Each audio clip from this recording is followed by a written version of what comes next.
Appreciate you guys being here today. It's gonna be cut short. I got a long drive to go up to Sun City, but I want to talk about the mechanics of the appointments. And I want to start not from the preoccupation. I want to talk about the transitions. And so the transitional part where you're pushing the sale forward. And when you're brand new, or if you've been here for a while, a lot of times you'll break the preoccupation, you'll get your value proposition out, and now it's time to push the sale forward. And so a lot of you guys will kind of fumble when it comes to the transition. I was knocking with somebody a couple weeks ago, and I saw that as soon as it came to the transition, he was kind of fumbling because let's say, and plus, when you're brand new, you guys all remember this. I remember this when I didn't get the door slammed in my face and they listened to me and I was like, oh, what do I do now? What do I do? Like, where do I go? They didn't slam the door in my face. They listened to me. Now they're just standing there. It's really important when you're transitioning the sale that you're obviously asking questions. A question is going to transition them to leading them along the trail that you want to go on. So, like after you do the value proposition, maybe you told them what you're doing, who you are, how this is super important. They want to listen to you. This is why we always ask them, what's the most common question you guys ask after you've done a little bit of your spiel? I know a common question. Everybody asks this. Why Yes. did you Better take hire an yourself accident in? for you. Dude, there's like 17 people. Nobody volunteered the information. Now y'all volunteered at once. Thomas, go first. You asked the homeowner's name or their high bill. Yes. So it's going to be, hey, so what are your high bills? So what are your high bills? What are your low bills? So why is that a good transitional question, asking what their bills are? Because it allows you to build the pain, and then you can especially follow it up after they've told you that, and you give them a little bit about what's going on, and be like, so how would you feel over the next few years you seeing that high utility bill doubling? Yeah. So the awareness, most people, some people don't know what their bills are. They don't know what their high bills are. Right here in the wintertime, people forget about those high bills. And so it's very important that we're asking what are like that, what's the high bills for you in the summertime, that we want to kind of bring that pain up, and we kind of want to make their attention known to what their bills are so they can remember that. Now, the canned response to whatever they say, like, is whoa, wow, and you want to do a healthy comparison. What I always do is a healthy comparison. I'm like, dude, how much is your car payment? And they'll tell me their car payment. I'm like, you're paying more for your energy than you pay for your car payment. So one of the transitions here is, you're talking about the problem, we're selling the problem, we're coming in with the solution. But the other thing too is letting the customer know kind of the position that they're in and doing a healthy comparison between something that they already paid for. Maybe it's a lower bill. Maybe if it's $200, maybe it's 250, maybe it's $300. Now these aren't exciting bills, but you can also do a comparison against anything else. So what other kind of bills do you have that are $300 a month? I'm assuming besides your mortgage or your car payment, you don't really have anything else that's that high, right?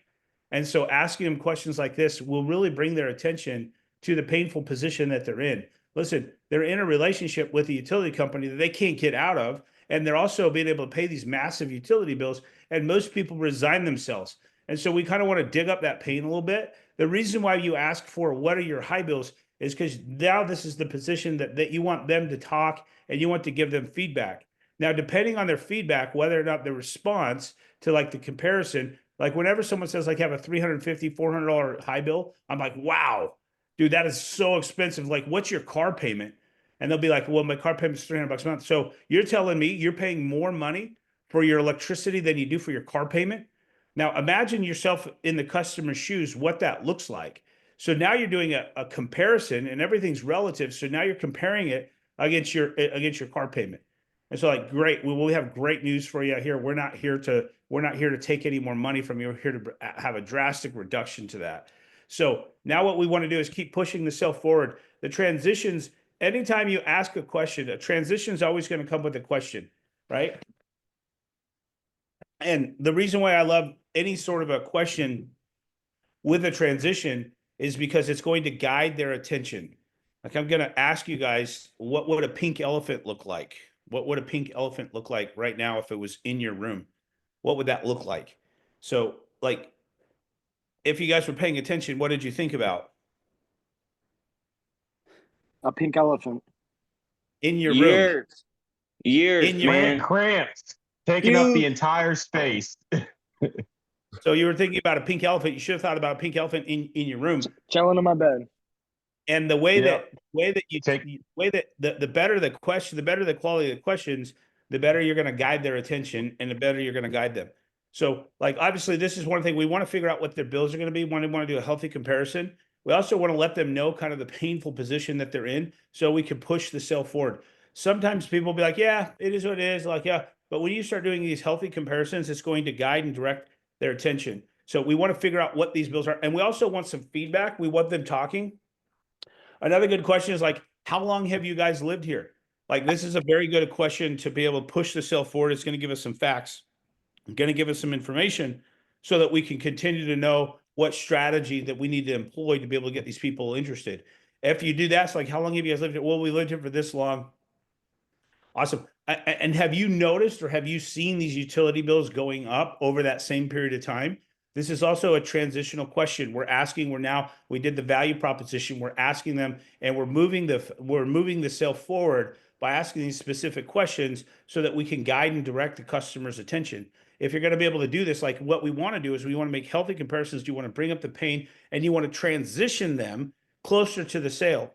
Now, at this point, they're usually going to volunteer information. If they've seen the bills go up, they're going to start complaining about this, right? Usually, I love it when people start complaining about the bills and they're aware of these things.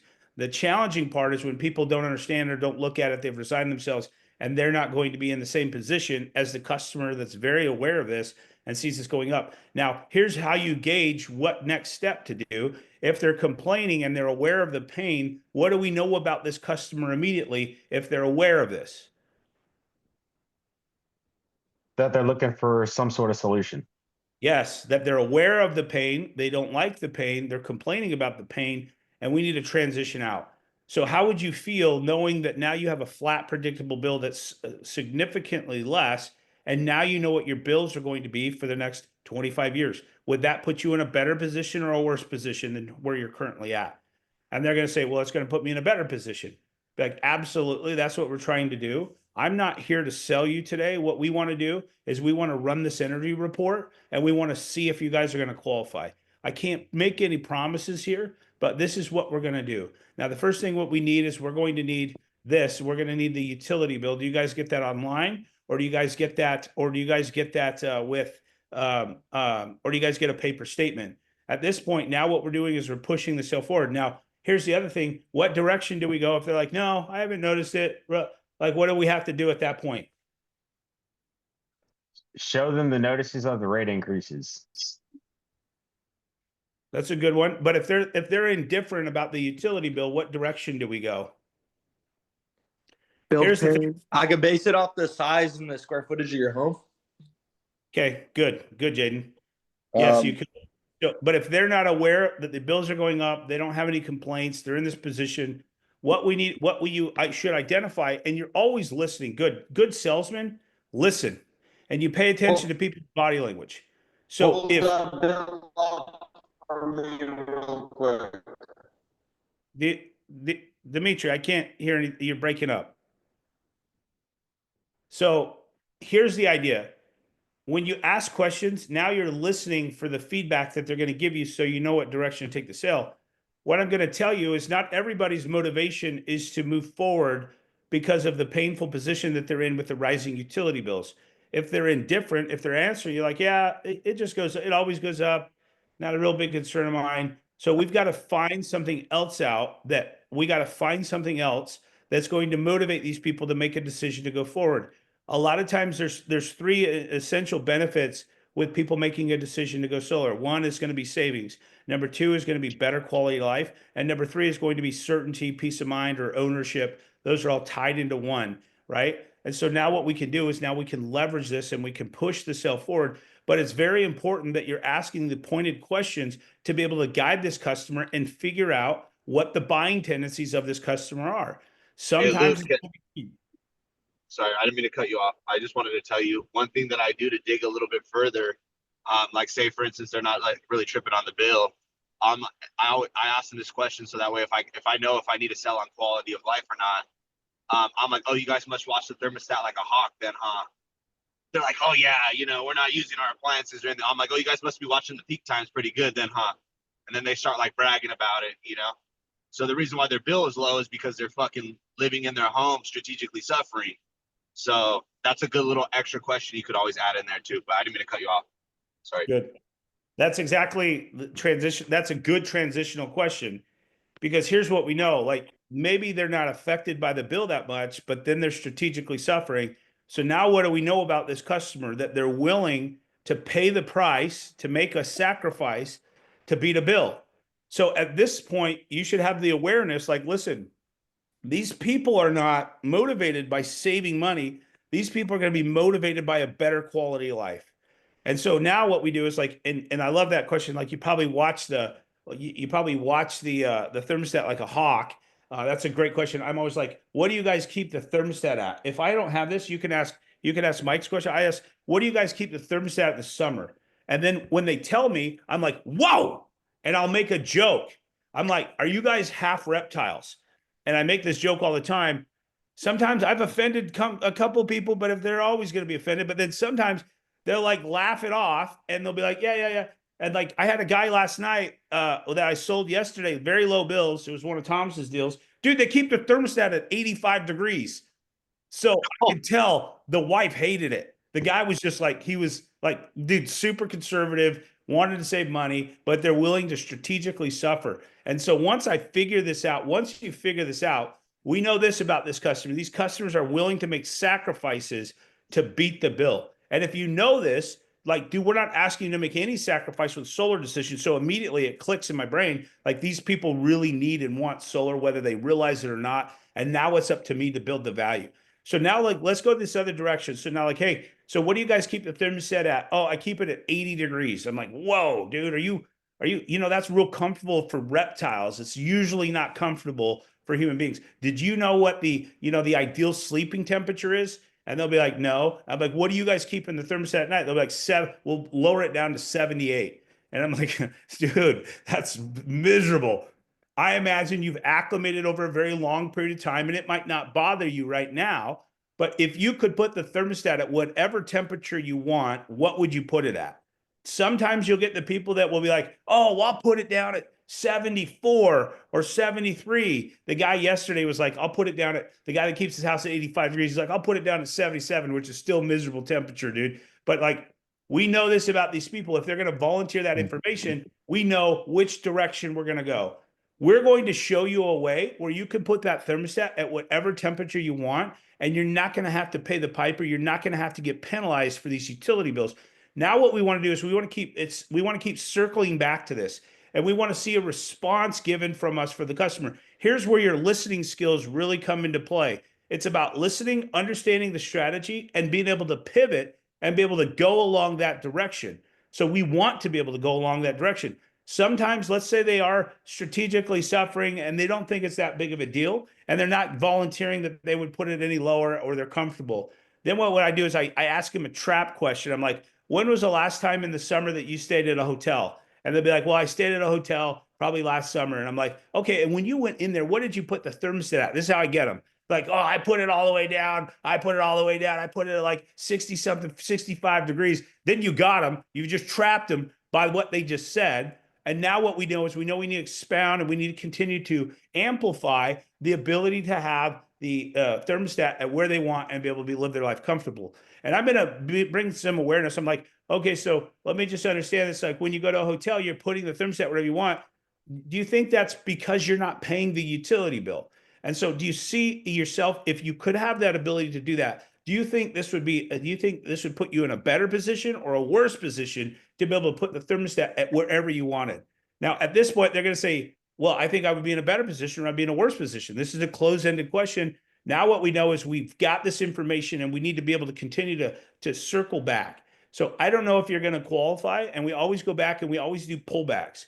Always be the needed, never be the needy. oh, like you're going to love this. This is going to look awesome. I'm like, listen, I've got to consult to a higher authority, which is going to be the engineers or going to be the software system. I've got to consult to these people and see if you're going to actually save the money or if you're going to actually qualify for this program. I won't work with you if I can't save you 30%. Is that fair? And they're like, yes, that's fair. And I'm like, I just want you to easily imagine yourself putting the thermostat where you want. And I want you to kind of see yourself. Now, you're not going to begin to see this right now. In fact, people don't begin to see this until they've had solar for a couple months and they gain the confidence that they can actually do this. But I want to kind of put yourself in the position where you're able to do that. And so, like, I want to direct what I'm doing at this point is I'm directing their attention and I'm directing the guidance of the conversation back to something, a desirable effect versus a painful effect. And also, you want to kind of dig up that pain. And so, like, if you're talking to two spouses at the door, one of them strategically suffers and one is willing to compromise and pay the higher bill, and one is winning and they'll be able to do this. So now what we can do is we can pit each other against each other, or at least for each other, in fact, because one person's like, yeah, I would do it. Like I had the house I was in yesterday, the wife was like, dude, I could see it in her eyes. 85 degrees is just miserable. Imagine sitting in your house at 85 degrees. Dude, that is like next level pain. And so one of the things that we're doing is these transitions. When you ask them a question, there's open-ended questions and there's closed-ended questions. Like I can ask why, who, how. These are open-ended questions. Why, who, how? Like, why did you make a decision to choose SRP? Why did you make a decision to live here? Why did you make a decision to live in this house? Why did you make a decision to move to this neighborhood? Why did you do this? Any of a why question is going to allow the customer to actually give you feedback and tell you information. How did you decide to do this? Now you're going to ask them to elaborate. And there's the closed-ended questions. Would you be in a better position or a worse position? A yes or a no? And yes, I'd be in a better position, or no, I wouldn't be in a better position. These are the questions and stuff that we want to be able to ask. Now, during the transitional phase, what you want to do is ask open-ended questions so you could get feedback and information so that we can know what direction to go. Sometimes people are okay with the utility bill, and sometimes they're going to be okay with where their thermostat's at because they're keeping it at a desirable temperature. Now we got to do some more fact finding and transition the sale closer to figure out what their buying tendencies are going to be. So, like, I'm going to start asking them questions, probing questions to figure out what direction they want to go.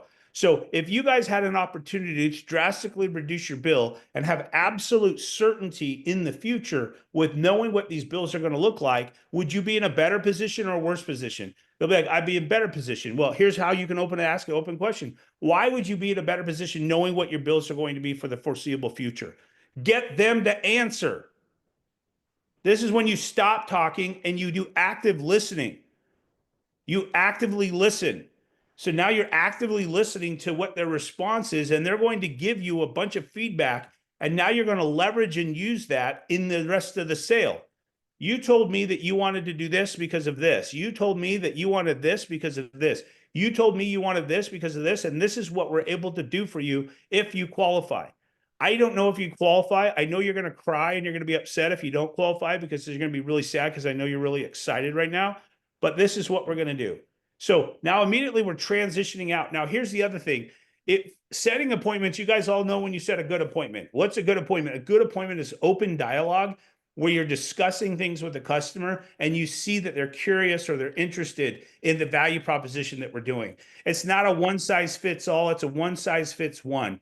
Everybody's going to kind of be a little bit different. And so the fact is that if you can ask the pointed questions to get to the bottom of what their buying tendencies are, you're pushing the sale forward, you're listening to the feedback, and you're going to be able to design something that's going to be benefiting the customer every single time. It's very important that you're asking these pointed questions and you're figuring out stuff. It's just like building rapport. You're building rapport, you're opening up dialogue, but they're giving you feedback on buying tendencies on how they're going to make a decision to do this. Now, once you can find that hot button, whatever the hot button is, maybe it's predictability and certainty and knowing what the bills are going to look like. This is a huge value add. This is a huge benefit. I love the quality of life thing. This is my number one benefit with going solar is my quality of life has improved exponentially. This is a huge, huge benefit. And then maybe it's the savings and maybe it's some of that painful stuff.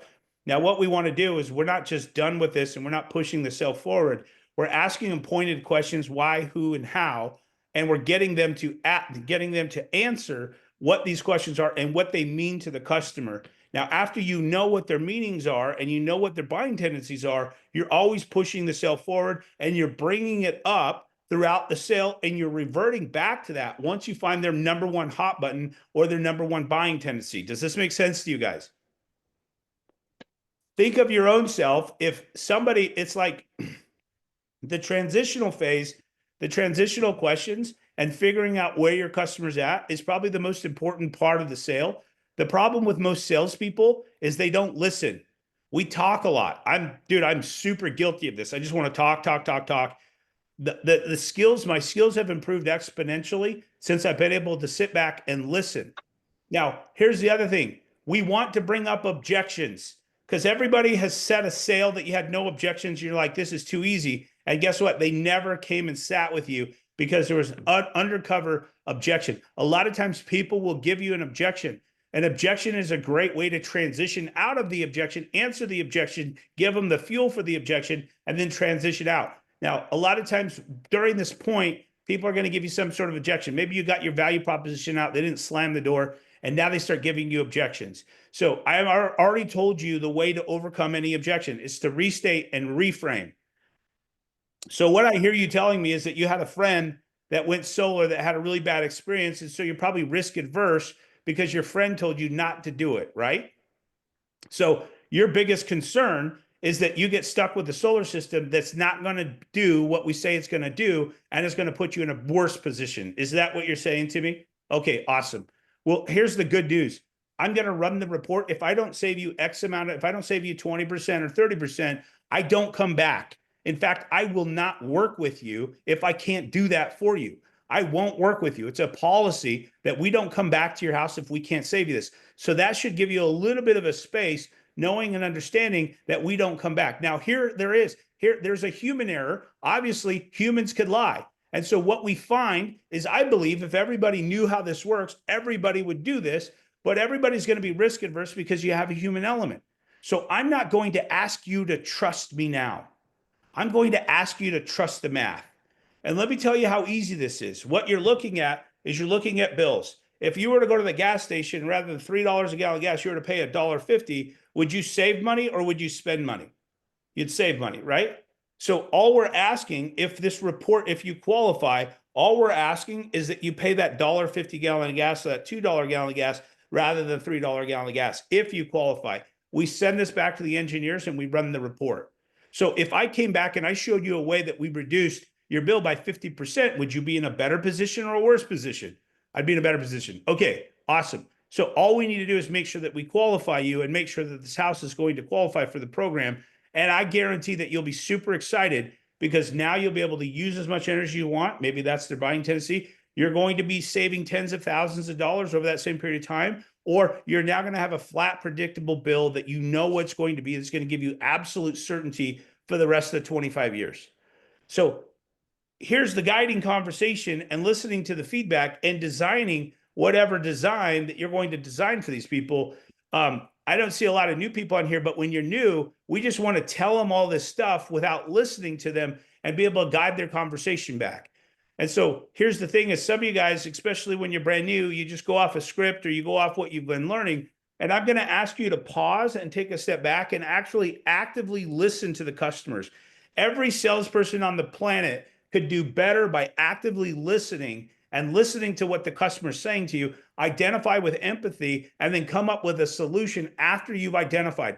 This is why any sort of objection is a very important part of the equation, to listening, restate and reframe, and then ask them a question to transition out of the objection. I personally love objections. I love objections because there's not a single objection out there someone can give me that I can't overcome. There's not an objection. There's not a single objection. So when they give you an objection, you should be able to restate, reframe, and then transition out by asking a question to be able to push the sale forward and be able to transition out.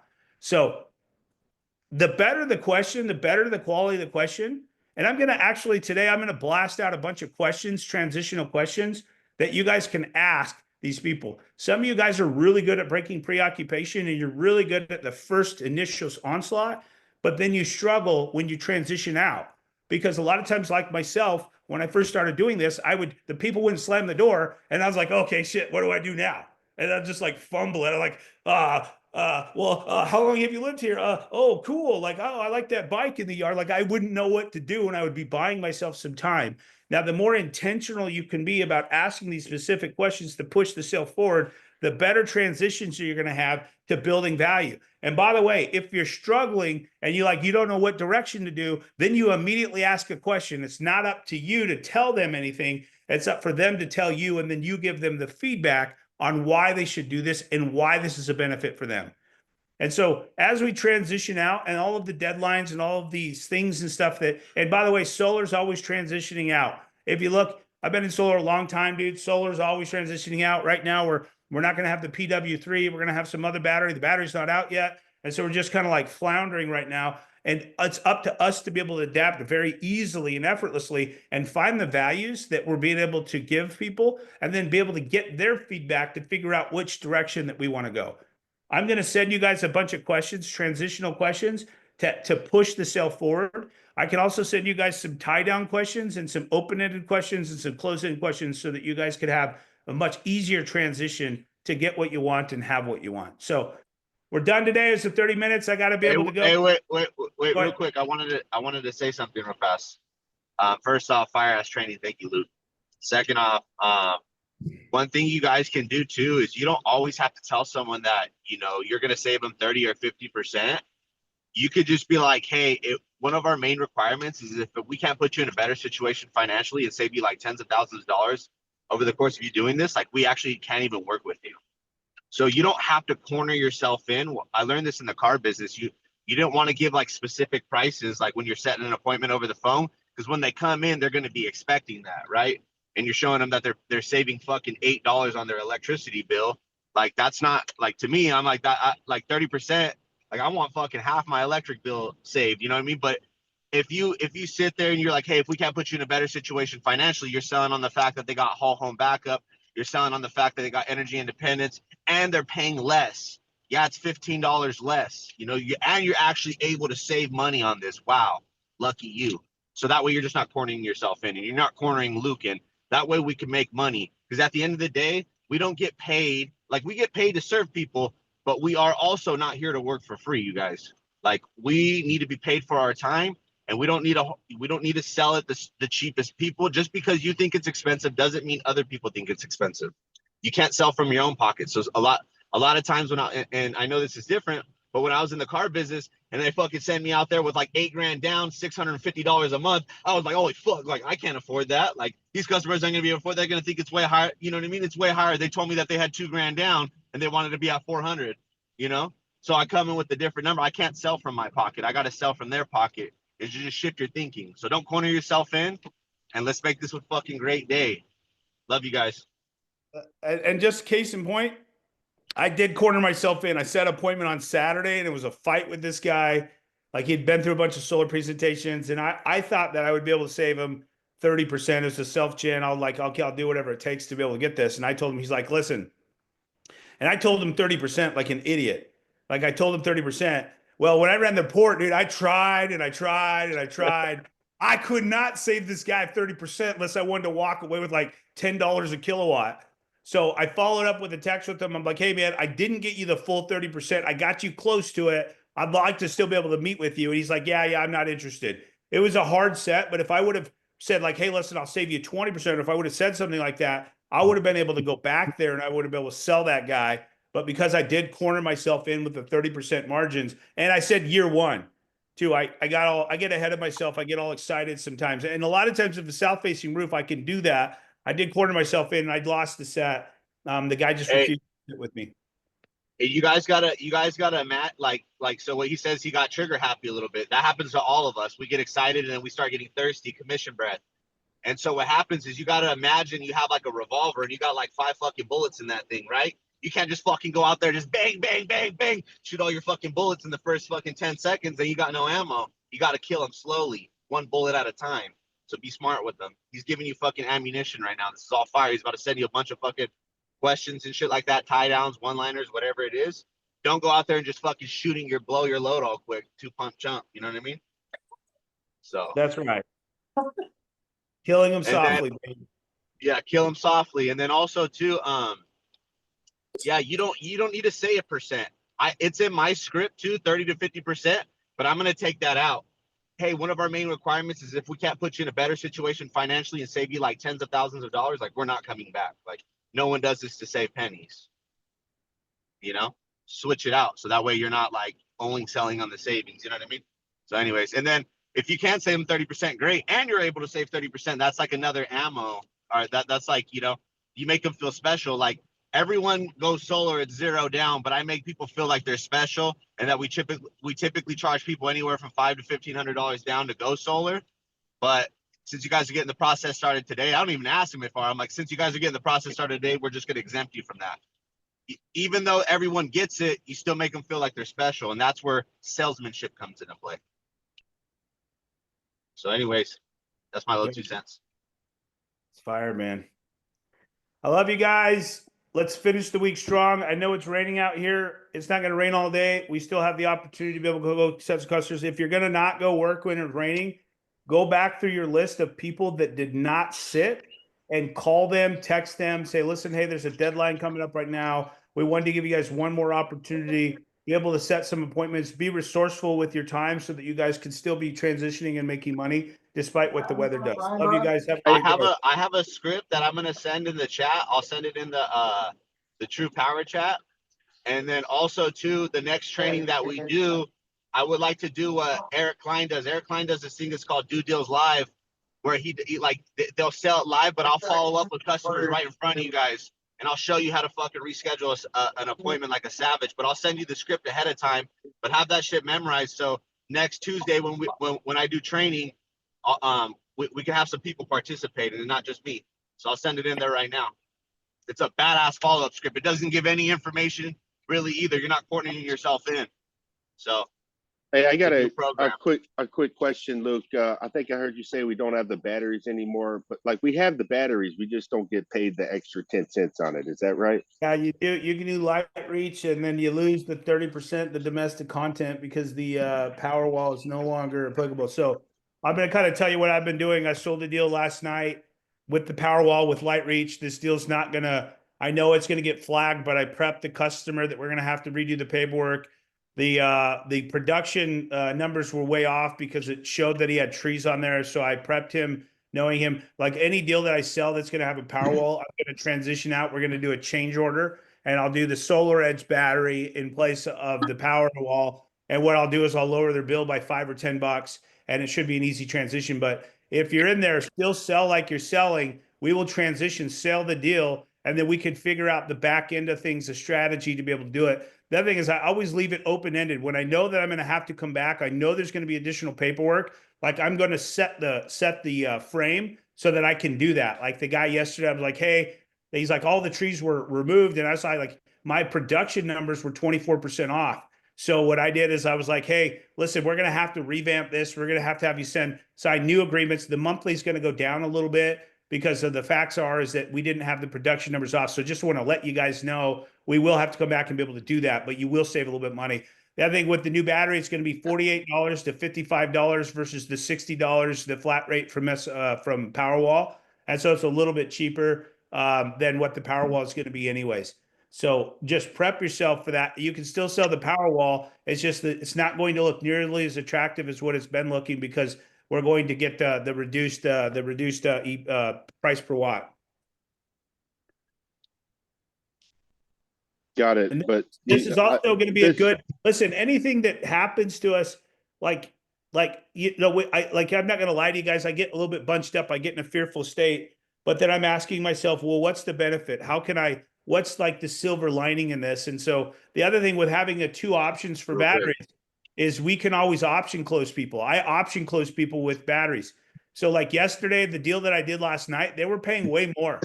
Like their bill, they were going to be paying way, way more. And I option closed them. I'm like, here's with the battery, here's without the battery. I mean, like which one looks better for you guys? And they opted into the battery. So like, I'm not going to sell with my pants down any longer. and I just option close them, and then they get to choose. Here, I can sell you dirt cheap power. You're going to get dirt cheap power no matter what, but if you add the battery into it, it's going to add $60. This is what this looks like. And then I'm going to sell on the batteries. I'm going to leave it open-ended. I'm not going to sell either way, because either way, I'm okay with whatever decision they're going to make. I'm just going to educate them and give them the information so that they can make a decision. The other thing is, without the battery, obviously solar looks really, really attractive because you're just reducing the rate, right? So, but then when you add the battery in there, like the one yesterday, he was going to be paying a lot more money per month, and he opted to do the battery equation. So I'm going to suggest that we still continue to sell like we're doing, and we just figure it out along the way. Even if we do lose an additional 30 cents, like one of the things you can understand is we still have the Powerwall option, so we can actually still do this. One of the other things that you got to understand too is like OWE has been giving us the tax credits back, the domestic content. You know, every other company here in the state, the companies are taking that domestic content. They're not paying that. OWE, we're grateful to work with this company. They give the domestic content credit back to us, whereas every other company is like taking those margins. Sun Solar Solutions, I know for a fact they take those margins. They don't even tell the reps about it. They're not staying competitive because these other companies like Our World Energy that just want growth and expansion give that money back to us. So even if we don't have that money, we're still in the same position as everyone else here in this marketplace. So you can option close them. I would still talk about the batteries, especially the way that we sell. I still talk about those. And then we option close them at the end. We give them the option. Here's with the battery. Here's without the battery. Which one looks better for you? And then them making a decision. I want this or I want that. They're making a decision. The option closes are an incredible close because when they say yes to something, they're making an active decision to go to that direction. Last question, Luke, on the battery. Are we still choosing the, if they want a Powerwall 3, so it's solar tied, are we still doing the Arizona pricing for 10,500, or do we need to do the standard pricing? So if you're doing a loan option, by the way, there was a new loan option that just came out, you guys. I was in a deal. Huh? I was talking about a lease particularly.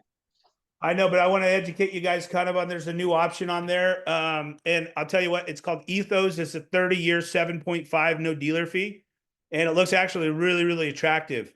It's 30 years. So I looked at the price comparison, a price comparison for a 30 years versus a lease. It was the same exact monthly with the same EPC. It was $3 a watt for the exact same EPC, or for the exact same monthly as what it would have been for 25 years. But the good news about this is it doesn't go up as long as they pay those tax credits on there. So you guys understand, like, as we get into this and as we're aware of the other options, it's about knowing the options and then be able to present those options beautifully to the customer after you do your listening and you find out what their tendencies are. Why would they make a decision to do this? Good. You still have the options, have the Powerwall, and you can still sell it with a lease, and you can sell it with a purchase as well. So it's still there. Luke, are you going to send those questions in WhatsApp? Yes, I'm late now, you guys. I gotta go. So I'll send those questions. It might be a little bit later this afternoon when I'm not driving. Love you guys. Let's have a good weekend. Let's finish strong. Let's finish Friday. Let's finish Saturday. Let's go. All right. See you, Luke.